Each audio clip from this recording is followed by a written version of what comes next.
Ruby Akter. Ruby কেমন আছেন আপনি? ভালো আছেন রুবি? জি আলহামদুলিল্লাহ ভালো আছি, আপনি ভালো আছেন? মাশাআল্লাহ অনেক ভালো আছি। রুবি কোথা থেকে বলতেছেন? আপনার দেশের বাড়ি কোথায়?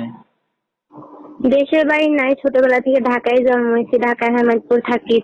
আচ্ছা ঠিক আছে। তো কে কে আছে আপনার ফ্যামিলিতে রুবি? আমার ফ্যামিলিতে কেউ নাই, বাবাটা মারা গেছে, আম্মুটা ছোট থেকে চলে গেছে, অনেক কষ্টতে দাদির কাছে বড় হয়েছি। আচ্ছা, তো আপনার আর কোনো ভাই বোন আছে রুবি? না, আমার কোনো ভাই বোন নাই, আমি একাই। ঠিক আছে। তো রুবি কি করেন এখন বর্তমানে আপনি? বর্তমানে মানুষের বাসায় কাজ কইরা খাই। আচ্ছা, তো রুবির বিয়ে শাদী হয়েছে কিনা? না, হয় নাই। সেমন একটা মনের মতো মানুষ পেলে আমার সারা জীবনের দায়িত্ব নেবে, পাশে থাকতে, আমার কখনো ছেড়ে যাবে না, সেমন মানুষ পেলে একটা বিয়ে শাদী বসে আসা। আচ্ছা, তো এখন কি একটা ভালো মনে মানুষ পেলে বিয়ে শাদী করবেন আপনি? জি। আচ্ছা, তো আপনার এই ভিডিওটা অনলাইনে দর্শকদের মাঝে চলে যাবে। দর্শক ভাইরা কিভাবে যোগাযোগ করবে আপনার সাথে? ফোন নাম্বারে।